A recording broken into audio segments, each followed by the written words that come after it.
Have you ever noticed this pattern in your life that you don't go for what you really want, but you go for what's available right now, what's safe, what pays the bills now? And you probably tell yourself, later, I will do what I actually want. But later never comes. And slowly, without realizing, you build a life that's acceptable, but not exciting.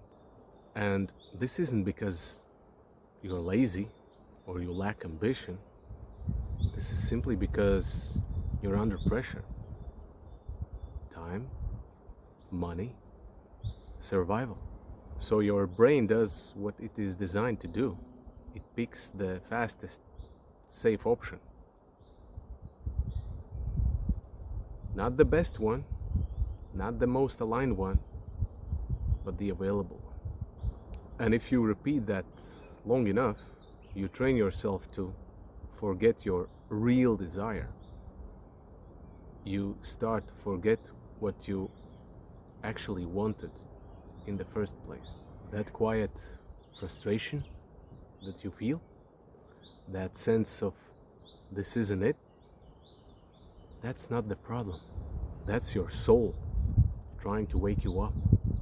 Because deep down, you do know. You know there's more.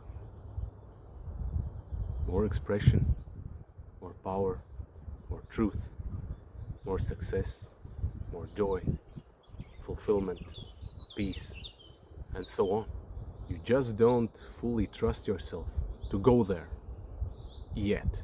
So the real problem here is you've tied survival and your true desire together.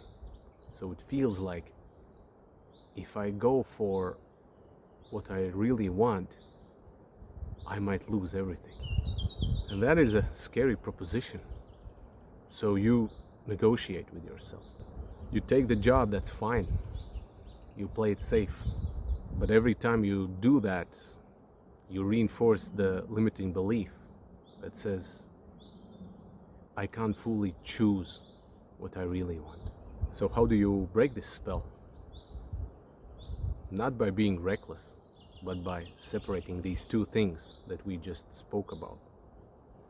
Survival on one hand, and your desired direction on another. Survival means, what do you need minimum to live, to cover your expenses? Get clear, get precise to lower the pressure. While your desired direction means, what do you actually want to build? Not being vague, not something better, specific. When that's clear, then you do something most people never do. You run both at the same time. You cover your basics, but you also move towards what you want anyway. Even if it's slower, even if it's imperfect, because the goal is not instant freedom. The goal is to stop abandoning yourself when under pressure. This means taking responsibility for managing your own energy, your time, your conscious commitments, learning to say no to things that drain you of energy so that you don't get burned out by doing both. When you have a powerful vision that is moved by a powerful emotion, it will help you to sustain your effort. It will remind you why you are doing what you're doing, why you are moving towards the goal that you are moving.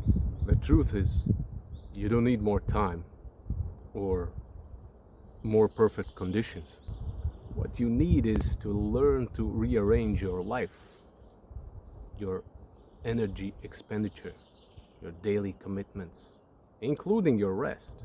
You need to retrain yourself and to prove to yourself that I can feel fear and still choose what I want. This is where your confidence comes from.